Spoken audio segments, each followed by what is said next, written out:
Right, muri Zimbabwe makadiko kumatima nenyika kwese kwa muri. Tinao madzibaba nyasha zuwa nhasi zvakare.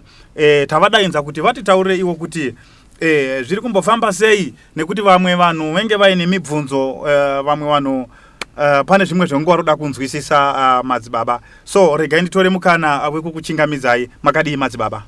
Tinani mkomati. Wakadi upenyu. Upenyu uri nane. Tinotenda zvikuru. Right, aiwa tinotenda kuti muti simudzei voice kuitira kuti muri yeZimbabwe nyatse kukunzwai. Zvakanaka. Right. So madzibaba mauya nhasi imimi takanga tine nhau yatakasira parodi yenge yakatarisirwa nenyika yeZimbabwe. Wachida kuziya kuti madzibaba zvawakati ivo vane tsvimbo yenyika inosunungura nyika. Tsvimbo iyi ichatorwa rini? Zvakare makanga mativimbisa imimi kuti musi wa8 June vanhu vanenge vari murufaro mustadium. Apo ndo pamunenge muine tsvimbo yenyika muchisunungura pamwe chete nekuporesa zvirema makataura zvakawanda. Saka mungatitsanangudzire ipapo kuti pakamira sei. Tinotenda vana veZimbabwe makadi kumati mana ayo nyika yeZimbabwe. Ndichichingamidza madzimambo ose andinoziva zvikuru nekurangarira nerwendo rwandafamba kuMarch Central. Aiwa ndinotenda zvikuru kuna mambo Negomo namambo Bushu namambo Chiweshe. Aiwa ndinochingamidza zvikuru nokuvapa mufaro kunzvimbo iyoyo nemachinda ose eumambo. Ndinokupai mufaro nerugare. Inguva yekuzivisana chokwadi chenyika yedu uye nemafambiro azvinofanirwa kuita. Uye nechiri kudiwa kuti chiitwe nesu vechidiki zvisinei nana baba asi kuvazivisa bedzi. Kwete kuti ivo vane chisungo chekuti vachagadzira iyi nyika. Kwete. Vana baba mabrigadier. Okay. Vamiririri vepanenge pakunorasika mwana vodzoredzera kuti ai wakaona mwanangu. Saka nhau iripo ndiye kurapwa nekurapanurwa kwevana venyika yeZimbabwe nepasi rose. Tsvimbo handigoni kukuratidza vana vachiri kufa nenzara. Okay. Asi ndine zvakanakira iwewe neni kana uchinge wazvitambira. Kuti baba kundituma kwavaita kuti ndisvike pastudio kumhepo pana mukoma Tichman. Vanova ndivo vari kusumudza basa. Ndiri kuona kuti vose vatiri kusangana vari kungoti ko zuva ripiko ngarisvike. Ndizvozvo. Aiwa. Vanhu vane nyota kunze uko. Nhasi ndiro zuva randiri kuzadzisa zvese zvandiri kuda kuratidza kuti nyika chokwadi inobva kupi ichienda kupi. Right. Ndo pane nhau yangu nhasi. Nekusunungurwa kwevana uye nekurapanurwa vakazvitakura. Tine vanorwara neurema. Tine matambudziko emudumbu kuti zvinozorodzwa sei. Zvisinei kuti ndasvika muguta rekwako. Asi Mwari kana nguva dzandinenge ndapatsanura kuti nepfumbamwe ngatinge tiri pakunzwa mutumwa achikuzivisa icho nechocho. Zvinoreva dzidziso yangu ichabva pashinda iyi. Alright. Ndisati ndakuratidzai tsvimbo vana veZimbabwe. Ndangokuratidzai kuti shinda iyi kana pane anoipatsanura kunyanya baba vangu vanonamatira vari kumasvingo ari muprofita anozikanwa zvakanyanya. Ndoimba kuti zvenyu munogara muri muzvisaisai muchitenderedza. Avanoitwa baba madzibaba Edbon. Ndine nhau navo kubva pandaparadzana nemibaba ndichiuya pamhepo pano. Nechakandimisa kuti ndizozadzisa zvandaimhanyidzana nenguva. Inhau yemurume ari kuita miteuro yekuti mumigwagwa muite tsaona. Saka muri kuti here murume uyu ari kuita miteuro yekuti mumugwagwa muite tsaona. Chaizvo baba. Sekutumwa kwandakaita nababa ndakanzi ndanomirira zvose kunyange netsaona nepazviri kubva. Saka mudzi wetsaona ndauona uri pagutu pasowera baba Edbon. Asi pane nhau panotokonyewa zvese muchivhu. Kana vane nharo neni baba nhamba dzangu nhasi kubva kuvakuru venyika kunyangwe nemabrigadier general nyika yaramba ana Keno Muchabayiwa ngavazive nhau yekurwadziwa kwandaita ndichiita muteuro yenyika iyi. Alright. Handina pandasangana netsaona kumadzimambo ose andiri kuchingamidza kuvana venyika kuvapa mufaro. Saka baba Edbon nguva yandiri kupatsanura iyi inyaya iri kuzivikanwa pamapurisa epaGutu police station. Alright, mungatitsanangudzire imimi kuti tinyatse kunzwisisa kuti makabata sei dare racho kana makazviona sei, makasvikapo here pasowe ramadzibaba Edbon wamuri kutaura. Titsanangudzirei kuti zvakafamba sei kuti mimi muzosvike ipapo, chii chakaitika? Aiwa, ndinotenda kuti ndisvike pasowe ramadzibaba Edbon ini kumusha ndiko kwaGutu. Alright. Saka ndandiri muguta rekwaGutu ramambo Gutu. Right. Nana mambo Makoni mambo Makumbe. Zvichida basa rose iri kuti ndiri pasango havagona kusaziva kuti ndinonzira yandiri kushanda nayo. Asi kusvika mumusha kwavo ndichipatsanura nhau yekununura vana veZimbabwe.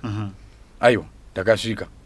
Saka ndiri muguta iroro ndakanzwa izwi richindipatsanurira kuti kwasara maseconds kubva pa12 kuti paitike tsaona murodhi dzeZimbabwe zvekuti zvichange zvaakunzwikamwe muzvivhitivhiti.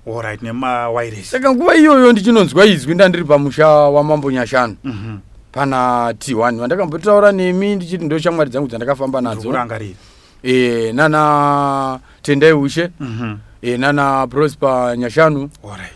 Pamba pekuti vanhu vanondinzwisisa uye handingatsanangure ndichiti hapana chavasingazivi nekuti ndakavatsanangurira zvese vakanditambira vakandichengeta kusvika nhasi.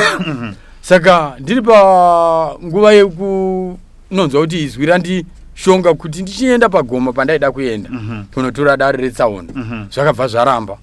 Vakomana vandofamba navo tikati vakomana ngatichibudai, nguva yadi yakwana. Nguva yandakashonga yemenzi rangu ndonguva yandakabva ndadzika nekumashops kwakatarisa kuHwiru.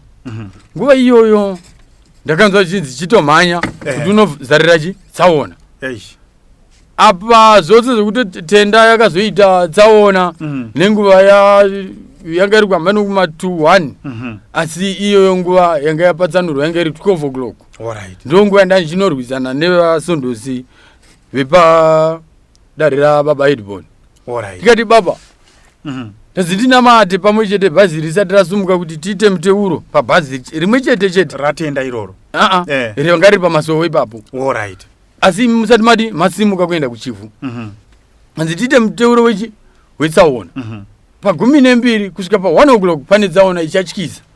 Nguva iyoyo ndo pandakatanga kuchirohwa baba zvekuti. Makarohwa nani? Nemasondosi dare anga aripo anga ari 7. Ndikaenda kupolisi ndikati musati maenda kupolisi wengu wachikurohera ichi wakakurohwa wachiti chii chenge chaitika kuti wazokurohwa? Anza uye kuzozorodza dare rako dare retsaona pasowe redu. Ndikati baba kana muchiti hamugone kuti tizorodze dare retsaona munyika yedu mudunhu ramambo wangu inoziva here kuti ndiri wemuno asi mukunamata tagara ndoya ndichinamatira papi pano ndichiteura ko nhasi zvaramba sei kuti timiski tizorodze tsaona. Chitobva pano ndokurwa ndokudzemuka uya bhutsu uyadi. Saka naizvo Zimbabwe yangu ndo yakazvimba kunonoka kuuya nekumedzi kwamuri kuona handonga zvinokwatodera zvako asi panhu pasara ndepapi pambabva apa nemumhuno apo pakatsemuka. Saka inzira yandakabata chirahwe chengirozi yababa Edbon. Saka ndiri kuda kuti iye baba Edbon neripoti yandakaisa pamapurisa paGutu murume uyo achibatwa oenda pamusha tiri kutaura nhawika kunge kutamba.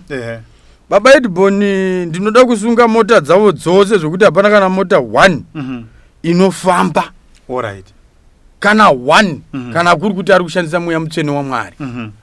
Saka nhawiri pakuti ndoda kutanga ndawirirana nevana venyika kuti aramba here kana kuti abvuma. ndoshandisa tambo iyi chete. Alright. Kana asina kuuya mudarire kwangu kuti ndimupe simba rekuita zvaari kuita achikanganisa achiteura ropa. Aiwa ine ichichi tinopedzerana. Alright. Ndo pandiri kungoda bedzi ndo kuti nyika isununguke yeZimbabwe. Saka vana venyika yeZimbabwe ini sekuti mwakandaitwa nababa handiri ndega ndinotoda vachingamidzi kuti panoitwa basa ngapange paine machinda anondibatsira pabasa iri. Iwo madzibaba Edbon wamuri kutaura wengu waripo here pachiitiko ichi kana kuti makarohwa nevakomana vavo? Hongu vato aiwa vakomana vavo. Iwo wacho wengu waripi? Iwo vanga vari muchifu. Alright. Hongu. Saka imimi mweya wenyu uchikutaurira madzibaba muri kutaura here kuti madzibaba Edbon sekutaura kwamuri kuita ndo vari kukonzeresa tsaona dzese dziri kuitika muZimbabwe? Aiwa chimiro chetsaona yemusi wa baba. Baba Edbon ndiri kuvada. Handina kana chandiri kumbozeza. Ndiri kuvada kuti ndibate navo. Alright. Nyika yese yakatarisa. Handina runyadziso kana chii asi ndoda kungoti tiratidzana kuti nyika yedu inotungamirirwa nemweya mutsvene.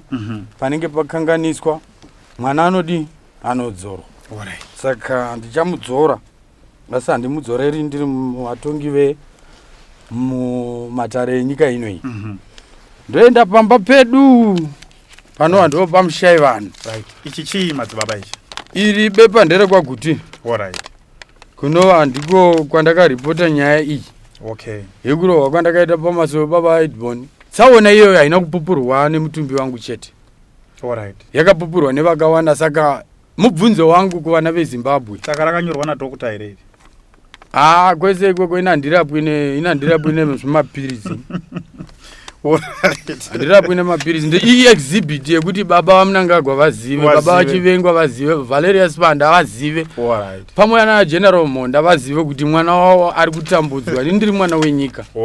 Zvandiri mwana wenyika ndakasuvira kuti ndichinamatira nyika ino ndichinzwisisa kutumwa kwandakaitwa. Kurwadziwa kwandaitwa hama vadikano. Handigoni kuti ndisunge nyika kaviri.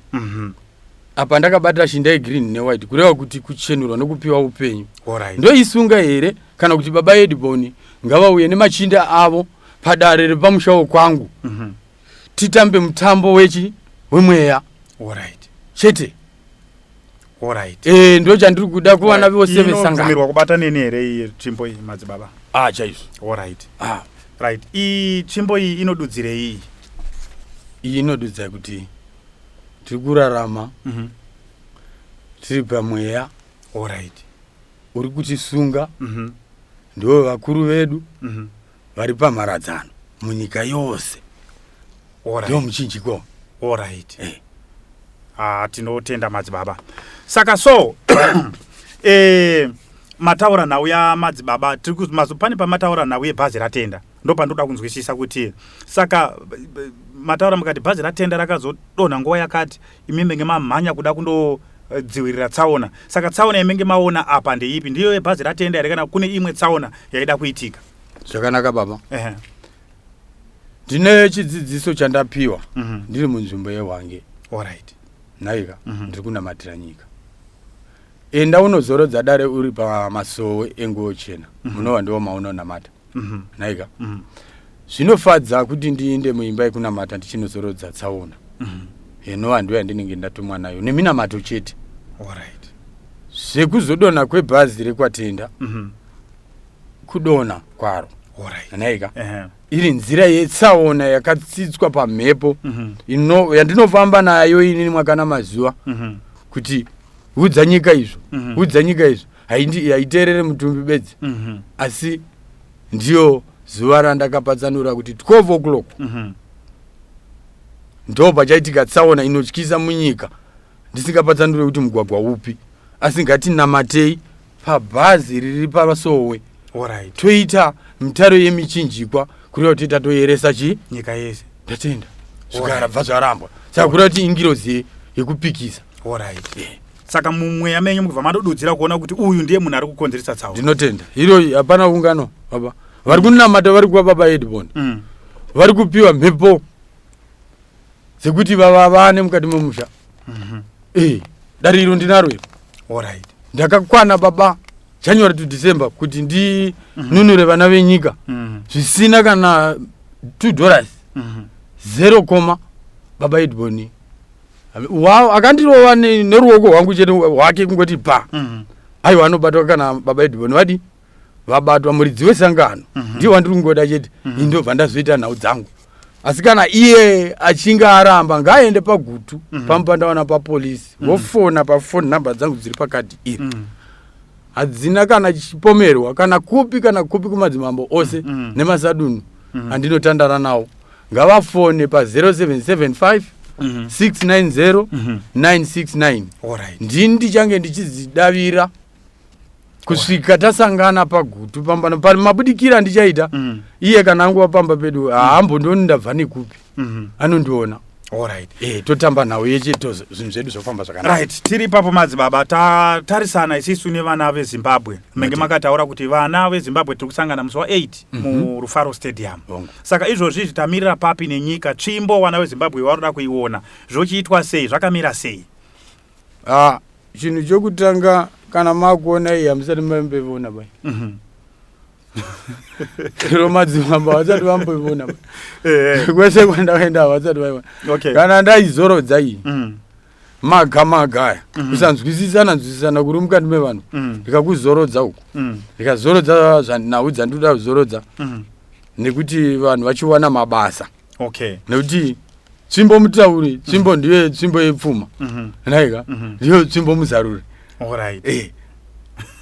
Saka toti ndiyo here tsvimbo yenyika kana kuti paiwa iyi pane tsvimbo yayo aiwa iye iripo hai inhau yekuti vana kana vachinge varwara ka handigoni kuzonogumana nawo nyama bedzi kuti hai zvazvo zvagara zviripo asi tsvimbo yenyika iripo baba. Saka chii chakatibata madzibaba musi wa8 kuti tinge tichipinda muRufaro Stadium nekuti vana veZimbabwe ngovamirira zuva iri?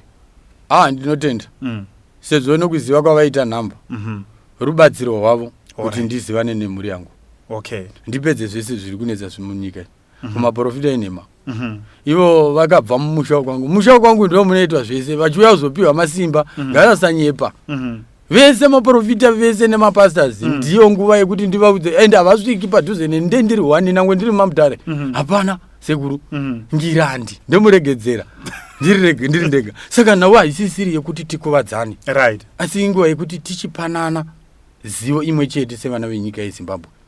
Tikasimudzira izvozvo vanonamata votsigirwa pakunamata nekutungamirira. Pane mumwe akapiwa chipo chokugara ari pasowe ina nopiwa chipo chokugara ndiri mumakomo sezvandiri kuita semungendere asi ndakutodawo kuti ndigare kumhuri yangu ndichishanda ina mabusinessman maina geologist hapana ndinobatsira nyika kusvika panonzi panodiwa kuti pavakwa imba yepasi pemvura tomboivaka munyika yekwedu. Nguva yacho ndiyo yakwana. Madzibaba ndinotenda zvikuru. Saka muri kuda kuudza nyika kuti kudii nenhau yekuti makataura mukati zvese zviri kuitika munyika ndimakabata ichokwadi handitika saka kutaura kuti sununguro yese iri pamuri ichokwadi vana veZimbabwe vakatomirira kutoti imimi kana masunungura zvinhu zvokitanga kufamba ichokwadi. Saka pari nhasi ndo patiri kuti tamirira papi madzibaba sekutaura kwamakaita kuti tinoda kusunungura nyika tochidii toenda rini kuRufaro kwamaitaura zvokifamba sei zvofamba negwara ripi? Maita zvakanaka. Chokutanga vana veZimbabwe ndinokutendai nenguva yakadai toda kupatsanura zvizere zvamunonzwa zvekuti kana mangwana ukandiona unonyatsoona kuti zvechokwadi kwatakuenda ndiko kwekutanga nekupedzisira. Nhau iri patsvimbo ichokwadi tsvimbo iripo asi hama vadikano nguva yandatora ndiri pasango yakura ndichiita muteuro saka ndiri kusangana nematambudziko akawanda andisingachafanirwi kusangana nawo fanirwa kunge ndichitori pamumba ndichibuda mumba ndichiinda kunopatsanura mabasa enyika inoi asi kana ndisina anondiringa kundichingamidza kana unoburisa kana mari yacho kwandakaiviga ndoiburisa sei indine nzara munoishandisa kamadzibaba mari iyo zvakanaka izvozvo saka iye zvinezvi kana tisinei nepfuma yenyika, right, zvakureva kuti hakusisina anoenda kumabasa nekuti haanei nekushandira nyika. Nekuti kana tisina basa nemari, kuti tarasikirwa ne15 billion, right, ndauya zvangu mbavha yacho ndoti ndinayo, handiti hazvikushamisi here kuti wanga ne15 billion achishaya yekudya ari pakati nepakati pandomuona ari, handisi kushayiwa chokudya, asi ndiri kushingaira mweya wenyama yangu kuti ugare zvakanaka pamwe chete nevabereki nekutungamirira vechidiki. Ndiri pamweya, right, ndichipatsanurirwa dare rekutungamirira nyika inoyi nemweya mutsvene.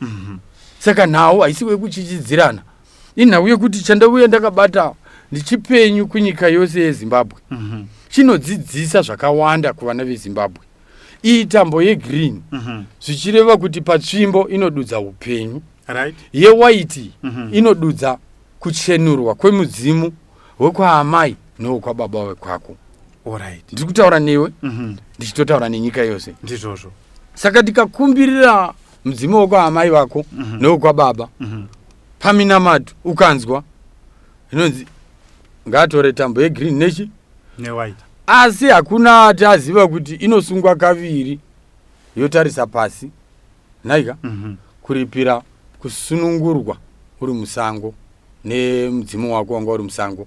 alright, mudzimu wako wanga wane 20 years, wanga wane 50 years uri musango, asi warangarira kuti mudzimu wenyika yangu yeZimbabwe haungagari musango. Ndiani angada kumhanya kukunyururira tsvimbo ndigova sasikamu pamberi penyika yose iyo nenzara yainayo ndakapfuura pamambo nyashano apo ndikaona kuti baba ndisvitsei tamunoda kuti ndisvike ndizadzise basa iri kwete kuti ndotanga ndavhomora tsvimbo iyo nzara iri kuyakadai.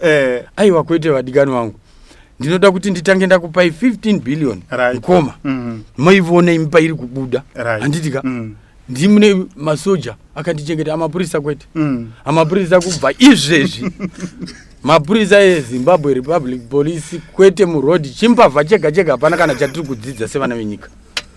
Tinotopedzisira tatobva pamweya, pangoende nditori mubhazi nditobva Harare Bulawayo, ndoti mutare handotobva pamweya chokwadi ndakutohakira zvokuti ndienda kuda tosumudza bhutsu but tozongoni vana veZimbabwe ngatisambunyikidzanei tichitorana izvidano zvokuti nhasi inini ndinoshanda ndiri kuCID, homicide, brayside, chikati kana paCentral. Hakuna asina kushandira nyika, tese tiri vana venyika, asi patakasiyiwa ndopakati ndakatsvetwa ndopakasiyana. Saka ngatisambunyikidzanei. Tikaenda kuZPS unoita kunze sekuru kwavanodii kumbodzova sekuru vacho vachitaura kanyika idi isununguke varamba no sekuru but vedwe ndakambunyikidzwa pamazoe prison ndikatadza kuburisa chokwadi changu, asi ndakarova major state zvechokwadi pamberi concession nditotaura dispo nana superintendent vese ndakati aiwa kana yanyaya iyoyo yakutosvika kuna akazembe. Saka nhasi ndoda kuti tisachadzokera ikoko, nekuti zvechokwadi inini ndine hasha zvokuti bhutsu yacho ndakasundza laitiri. Saka handidi kuti ndichigumbukira nyika yekwangu. Zvinofadza kusunungura vana vedu ndisina ukasha, nekuti ukasha hwechokwadi ukaona ndakakuratidza kuti zuva rakadambura chibage, madhara akamhanya vakadii, ndikamboti ndasvika kugoko ndobva ndamboyomboona wobva yangokavira ndobva ndasimuka zvangu atova pateni ndobva naye chabuda ndoti bo ndoziva kuti chiri kuoma ichi hativazoda. Saka vana veZimbabwe hamusi kuona chokwadi, muri kundirova nekundituka zvenyuka, hamusi kutomboona kana chinhu wanaenda, hamuna kana chamomboita kubva kumapurisa acho. Asi chokwadi chandakuda ndichokusunungura vana veZimbabwe, ndo chokwadi handichadi kuti ndikuitira chokwadi hasha dzenyika ndati ndichigadzirisa. Saka ndine chimwe chete chandinoda kukumbirisa kuvana veZimbabwe, zvanga zvakadii kuti muzadzisewo moyo zvido zvomoyo wangu wenyama yandakatuma. Murume ane sowe rinonzi riri kwagutiri kuti zvinhu zvese zvifambe zvakanaka. Baba Edbon vari muchivhu madzibaba nevose vanonamata navo. Papfuma yemusi dheti ranga richiitani papa? Dheti rakanyorwa iri panapa, dheti riri kuti musi wa6 ndo ndakasangana netsaona musi wa6 June bongo. Nyika yese izive kuti musi wa6 June ndakangoona kuti zvechokwadi angova chioko muhomwe nemapurisa pamunhu ari kujuja ropa. Baba iyi ndakadhatuka kudai. Baba makanaka vakarohwa kuburikidza mubasa raMwari. Zvino Mwari vati ndiwe sunungure nyika inoyi madzibaba Edbon vari pamusha wokwedu kwagutu kwaMupandawana muraini mamambeva. Mandinoda kuti vana sekuru vangu vazive kuti basa ravakandituma kuti ndiite rakasvibiswa kuti inini ndisachafambira zvenyika. Ropa rese iri ihembe vanondiziva ndichipfeka hembe iyi, vanondiziva ndichipfeka kana ndakaipfekera mukupomba. Ngavandiudze vana veZimbabwe kuti kune wakazouya akambunyikidzwa nababa ava vari kutenderedza gemenzi. Ini ndichizvifambira mumatunhu ose. Saka makatorohwa makapfeka gemenzi? Ndinotenda baba. Musha wando wakatangira nawo yekuti tsaona yemabhazi izomira ka. Inini ndakandato ari kuoneka kuti rine ropa zvaro. Ndinoimbawo gemenzi rine ropa. Handi zvinga hazvichapfekeka pamari yebhazi chaichai kubva kwandabva kuti ndisvike babati. Zvanetsa kuti ndisvike asi kuti ndipfeke ndakungopatsanura nezvandinazvo. Nembo wangu hapasisina wedare. Hama vadikano tiri kuurayiwa, tiri kumabasa enyika tisina kana mhosva. Ini ndoda kupedza nababa Edbon ndivo vakane ropa rakasvibisa nderangu iri rakasvibisa mucheka wangu ndarohwa. Saka vana veZimbabwe kuziva kwenyu kunzwisisa basa riri kuitwa zvisiri pai pamweya zviri kuteura ropa. Ini ndichakumiririrai vana veZimbabwe mukacherechedza pamusha uno vanowirirana baba nemwana vanovaka chimwe chete. Saka baba vaMnangagwa ndichavabatsira whether yes or no. Inini kana rirangu zita rekuhondo nozandonza indonzi mabvurubvanganya. Kana vakuda kusumudza mweyo ndakafanira ndonzi machi mabvurubvanganya. Zvokuti ndozviita silent. Saka ndiri kuti zvandiri mabvurubvanganya anenge akunzi matindi mutibvutibvu nopi inopisa kureva kuti kana totibvura kunyange nemakomo akudonha yega. Baba kana mati muda kuona kuti vanhu vanyatsovabvunzisa baba kuti vari kuda kuona here zvinodarika nzara. Aimbobvunzisai pamwe imimi imbonyatsoti kuti mvura haisi kunayaka. Asi kwandaenda ikoko kwandatuma mutumbi inondosvika ichinaya naye. Asi zvinezvi ndodonedza chando here mangwana zvokuti kana mauye nyanenge akaoma makombiyuta. Aiwa chimbomirai kudaro. Saka toita sei madzibaba, toita sei panoda kuitwa sei kuti zvinhu zvacho zvichifambe zvakanaka? Because apa muri kutotaura kuti makatotsamwa, zviri kuoneka kuti makagumbuka. Baba Edbon nyaya yenyu iri pana baba Edbon. Ndo ngirozi yandaitsvaga yehashazve iri kukonzeresa tsaona. Ine ngirozi inoshonga paropa, ngirozi Gabriel ine tsitsi nengoni, ngirozi yevana vacheche. Saka ndanichitsvaga ine nharo yacho timirisana paberere takadai. Vana baba vakamira venyika yese, vana baba vamuhadhi kuva vachengetedzi venyika. Ndoda kuti vandiperekedze pabasa iri, ndivaratidze zvishamiso nezviratidzo zvinoda kufumurwa zvacho zvii zvoda kufumurwa. Kukumbirira mhepo yekwedu, mhepo ine ukasha. Ndiani achai kumbirira? Ndini one. Saka hama vadikano basa iri ndichariita ndiri kumusha kunova kwagutu kwaMupandawana muraini mamambeva.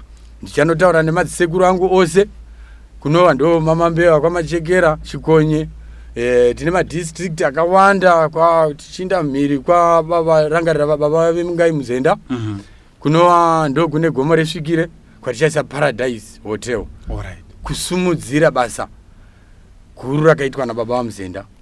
Ndoenda pagomo randoda kuti muzive resvikire ndo pamunonza nehanda nyakasikana aiwazve pavanofamba panodini panozadziswa ndimo mugomo resvikire makavigwa madzimambo anonzi vamushayi vanhu musha wevanhu. Saka tichanozadzisa basa iroro ndiripo ndichida kurubatsiro maoko enyu tibike kana takuda mawaini tongonorovera mawaini tiri ipapo tichivaka musha mukuru wambuya ndiani anoziva pauri mbuya vapi nehanda ndini chete anoziva pauri kana kune vamwe vari kutevera ndovada kuti ngavachiuya tizive tese nevamwe vasiri kuziva tonovaka muzinda iwoyo pamazowe kumachitenderawo kunova kwatinorangarira nehanda estate village zvokuti ipapo ndiri kutaura zvokusumudza nyika nekuti pa15 billion handisi kuda kuishandisa zvokuti ndazoona vasikana vanga vakamira kuepweth vakadii vese handisi kuda kuvaona chero usiku wanhasi ngavadzokere kumba titange zvitsva kumabhodha enyika yedu mukazvicherechedza baba imutare to Plumtree Botswana kubva Beitbridge tuchi muri kuona here nhau iri papa handiti mazwana. Saka nyaya ingori padei kuti mabhodha esi saka mugano mabhodha saka vana masoja esi ari mumugano ma-ex-police ma-ex-soldiers taakubatana mukuvaka chimwe chete vakarasikirwa nemabasa patsvimbo yandakabatai ndiyo imwe chete netsvimbo yauchaona iyi ndiyo tsvimbo mutauri ndiyo tsvimbo yedare ichaita basa rose risiri rekuti rinyadzise nyika asi ripe mbiri yebasa ndichiri kuratidza izviyera zvenyika inoi kwete zvokuhwanda kana kutenderera kuti musana unorapwa sei chirema chinorapwa sei zvese zvicharatidzwa kubva kuna madzibaba nyasha dzashe. Ndichava nemi ndichinge ndiri pa T1 station Tichikachi MTV ndinotenda zvikuru ngoma saka madzibaba mashoko api nhasi amuri kuda kutaura imimi kumhuri yeZimbabwe vari kukunzwai musati mabva panapa because mhuri yeZimbabwe ine mibvunzo yakasiyana siyana yairi kubvunza pamusoro pemaringe zvamunenge muchitaura, asi chakakosha chandinoona ndechekuti vana veZimbabwe vanoda ruponeso. Mataura panapa mukati imimi ndimi makamvura ndimi makavhara kuti isanaye handitika zvakare mune matambudziko akawanda ari munyika anoda kuti afambe, saka vana veZimbabwe vari kuda ruponeso. Saka mashoko api nhasi amuri kuda kuasira, muri kuti chii kwavari? Ndinotenda zvikuru nemubvunzo wenyu mukoma. Ini hama vadikani zvandichaita ndisati ndasvika kwaGutu ndichange ndiri kwaMambo Makoni mangwana munova ndo Marusape. Kana uri mumusha waMambo Makoni nange ukange uri apo nange uri apo, asi basa rese raunenge uchiita mambo vanenge vaine madunzu avo kureva kuti unosangana nevana vaMambo Makoni. Tichabatsira vana kwemazuva matatu ndiri munzvimbo yeRusape mandichasimuka ndoenda kumusha kwaGutu kwaMupandawana kwatichange tichishandisa nhamba imwe chete tichibatsirana mune zvose zvichange zvichidiwa kuti zviitwe. Asi ndine nhau yandinoda kuti vana veZimbabwe vazive inhau yekufa zvisina tsarukano mukati menyika yeZimbabwe. Hama vadikanu, pari kusumuka mhute mangwanani ega ega pane kuparara kwevanhu vakawanda pazvicherwa pamamining. Ndiri kutaura kuvana vari kuita zvemining zvichikorokoza baba nevana venyika kuti vazive. Alright. Kune tsaona huru baba yekudonha kwemugodhi muhombe munzvimbo yePenalonga. Alright. Baba panoda kuitwa muonera pamwe paruchengetedzo kuti Penalonga imbotarisiswa nevaongorori vanoita kuti vana vati vakaenda kusango vadzoke. Alright. Ku Africa University mabasa ese ari kuitwa ichikorokoza mashandukirana nekuda kwemhepo dutu mupengo rakanyong'onywa nevakakanganisa dare, saka kwakuvava kwenyika. Alright. Saka hama vadikano vari kuita mining vane vana vari muchikorokoza, ndakumbirisa ndini ndataura ndasumudza rwangu ruoko vari mumamines muchikorokoza vangave vane vanasikana vari kuita nzira dzakasiyana siyana. Chokwadi chizere pazvinoputikira handina kupaona asi ndaona kuparara. Alright. Kwakanyanya. Saka hama vadikano ndati ndikuzivisei pachirahwe ichi kuvana veZimbabwe vasiri pamaFacebook, vasiri pamaWhatsApp, vasiri pane zvimwe, vasiri pazvivhitivhiti. Ini madzibaba nyasha dzashe chokwadi chizere tatarisana netsaona inorwadza. Haungarasikirwi nehama yako kana murume wako nokuda kwenzara kwezuva rimwe chete. Miteuro yobva yaitwa. Alright. Saka panoda kuitwa sei ipa? Vana ngavatange vatombobva mumaguta ari kuitwa zvokumaina. Alright. Chokwadi chizere ingazopatsanurwazve nhau iyi senhau yemusi wa6 Alright. yekuzodonha kwebhazi rinonzi Tenda. Alright. Ndakarwadziwa nekuti kurwadziwa kwangu kwaiva kuona chinhu kuti pari kunoitika chinhu ichi asi chiri kubvapo nguva yedu kunzi chimhanya papabaidhibho ndo vasumudza mhepo. Pane miteuro siri kuitwa zvakadi zvakanaka uri kuita kuti tsaona ndo zvakawanopiwa dare ndiri pamusha wamambo Nyashanu.